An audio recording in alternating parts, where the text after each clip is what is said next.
Thank you all for coming. I would like to briefly introduce you to our panelists. Well, first, Mary, thanks so much for having me.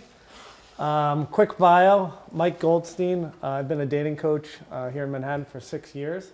With my clients, I've had a 83% success rate of moving them from single into a relationship. I started with men, and now I primarily focus on women that are looking for marriage. I am all about in-between date behavior, especially for women. That kind of tells the story about how interested the guy is in you. After you go on a date, what does he do in the next 24, 48 hours? If in the next 48 hours he sets up your next date, well, that guy's really interested in you.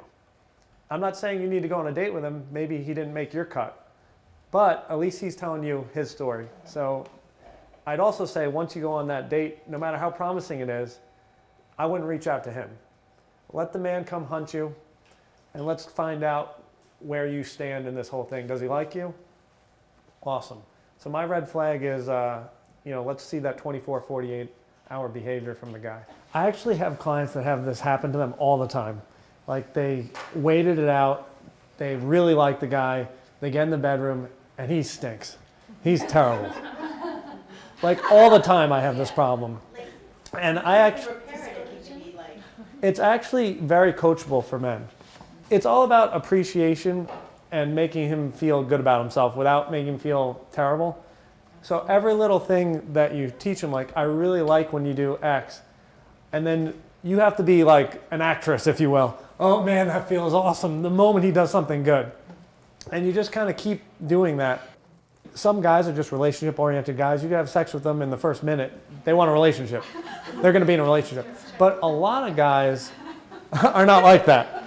And so if you make us work for it, we feel like we earned it. And when we finally get it, we already have learned about you, and we're really excited about you. So at that point, we're excited, we're in it, and we want to just keep getting to know you better. And sometimes we don't get there in date 1 or 2. It just takes us a little longer. And then we're like, whoa, this is the girl. And so that's kind of how it works for men. I want to know, what is the balance between over-communicating and yet still being yourself? Yes. So I'm going to steal a quote from Dale Carnegie. Okay. And say, be interested, not interesting. And so I think that's what goes with being present. It's really all about eye contact and active listening.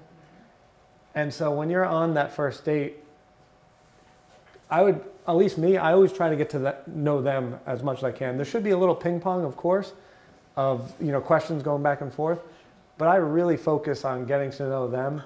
And then there's no one else in the room for me. It's focused, it's eye contact, blinders.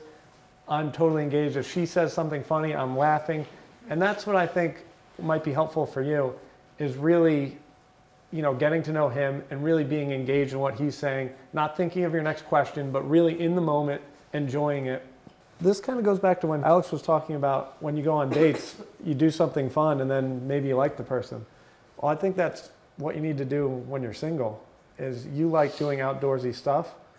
Well, if you go on meetup.com, there's like hiking groups, skiing groups, and if you join them, there's a plethora of single people in those groups.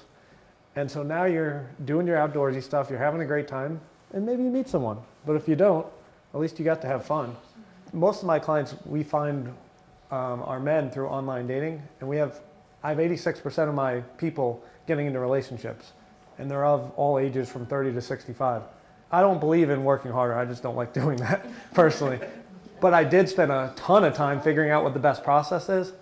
So I would suggest maybe figuring out what that could be for you. Because, who wants to spend 10 hours a week on online dating? It will work if you spend 10, 20 hours, hopefully.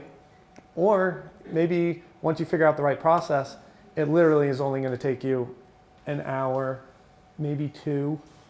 And that sounds a lot more feasible and realistic.